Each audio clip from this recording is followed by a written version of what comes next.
Nah, ini dia bentuknya kayak gini ya. Walaupun beda, tapi menurut saya ini masih nyeni lah. Tuh. Masalahnya adalah kekuatannya itu gimana. Yang naik segede ini loh, ini 89 kg naik wheelset yang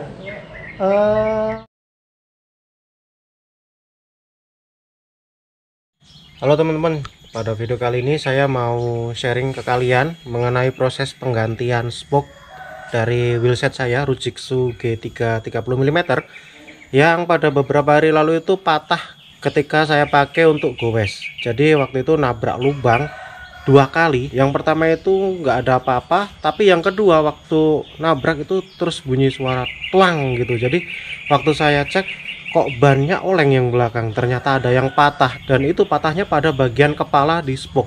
Apa sih istilahnya saya nggak tahu, tapi itu bagian kepala yang mengunci pada hub. Nah, itu cari spare-nya itu sangat sulit banget, karena ternyata pada Rujitsu G3 itu perbandingannya kan 2:1 ya spoke-nya. Jadi yang sebelah drive side atau sebelah kanan itu jumlah spoke-nya 14, sedangkan yang kiri itu 7, dan panjangnya tentu saja beda.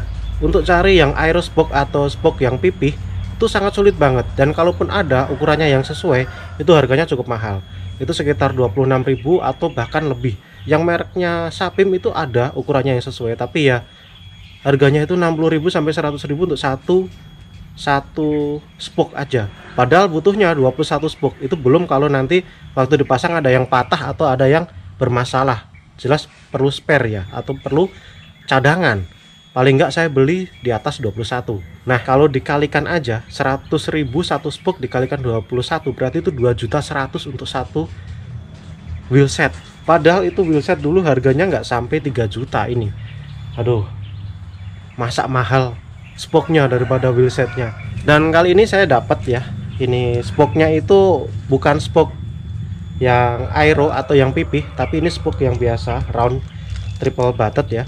Ini saya beli harganya satunya itu 12.500. Panjangnya saya nggak tahu, karena ini sebenarnya beda dari spesifikasinya. Karena kemarin saya coba email ke Rujitsu, ternyata nggak bisa terkirim emailnya, nggak tahu kenapa. Terus saya coba tanya sama yang jual wheelset ini dulu, dan udah dijawab ternyata itu di pasaran sangat sulit banget cari yang seukuran itu, yang panjangnya sama. Dan akhirnya dapatnya ini. Jadi kita coba aja pasang, apakah bisa. Oke teman-teman, ini sedang dicoba pasang oleh teknisi. Memang waktu pemasangan ini sulit banget dan sempat saya tungguin. Ternyata disuruh ninggal aja karena sulit banget ya dipasangnya, jadi butuh waktu lama.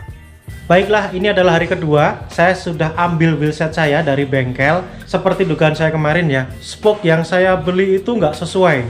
Jadi panjang yang harusnya atau panjang bawaan dari wheelset Rujitsu G3 30 mm yang belakang ya ini ya, yang drive set itu ukurannya adalah 282 mm, sedangkan yang bagian kiri itu 270 mm.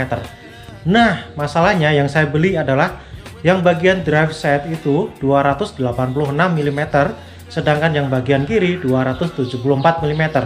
Oke, yang bagian kiri itu masih bisa diakalin, cuman yang bagian kanan itu sulit banget diakalin karena itu terlalu panjang, dan akhirnya itu diakalin supaya bisa dipakai.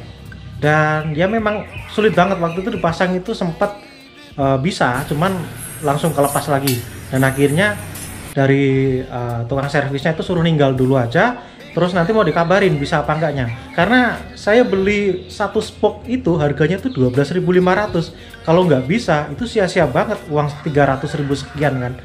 Dan setelah dicoba pasang sekarang udah bisa. Cuman ada perbedaan daripada wheelset bawaan Rujitsu dulu. Kalau bentuk anyaman dari spoke-nya atau lacing-nya kemarin itu bentuknya seperti kampak nyulu itu ya. Nah, sekarang itu beda. Nah, ini dia bentuknya kayak gini ya. Walaupun beda, tapi menurut saya ini masih nyeni lah. Tuh. Masalahnya adalah kekuatannya itu gimana. Yang naik segede ini loh, ini 89 kg naik wheelset yang spoke-nya kayak gini. Ini nggak tahu kuat apa enggak. Kalau misalkan nggak kuat ya terpaksa saya harus pesen custom spoke. Memang ada, cuman harganya cukup mahal, lebih mahal daripada yang kemarin saya beli, dan itu masalah sebenarnya. karena saya bisa menghabiskan uang hampir 500.000 hanya untuk membeli spoke atau jari-jari di sepeda saya.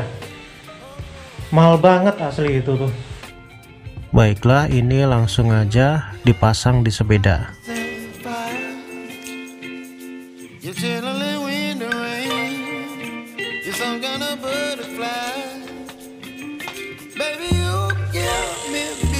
Ternyata setelah dipasang itu ban kegesek ke chainstay. Ini karena rim tidak senter dan mepet ke chainstay yang sebelah kiri. Jadi ini harus saya kendorkan spoke yang sisi kiri biar rim geser ke sebelah kanan. Dan ini saya nggak ada kunci khusus untuk spoke, jadi saya menggunakan tang saja untuk memutar nipple dari spoke ini. Dan setelah itu saya ukur bagian kiri dengan penggaris dan kanan dengan penggaris juga untuk menyamakan apakah sudah center atau belum. Ternyata ini sulit banget ya, dan harus berulang-ulang. Ini saya coba untuk kendorkan, lalu diukur ulang lagi.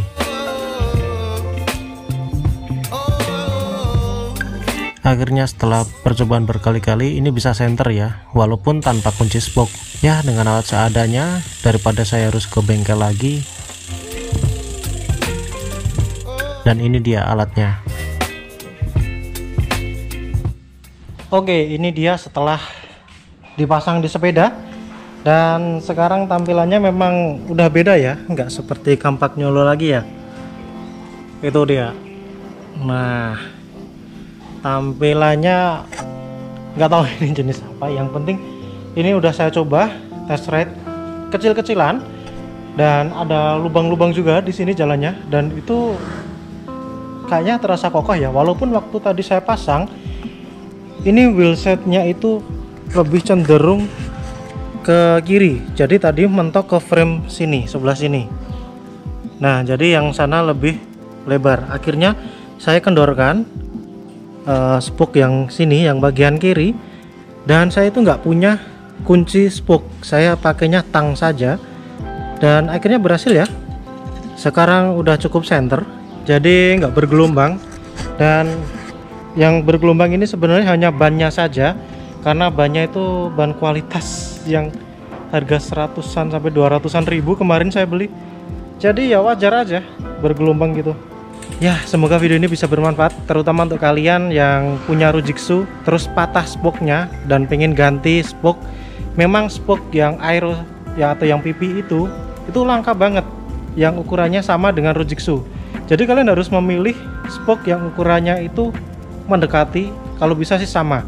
Kalaupun kalian nggak menemukan yang sama, kalian bisa naikkan ya paling nggak 2 mm maksimal.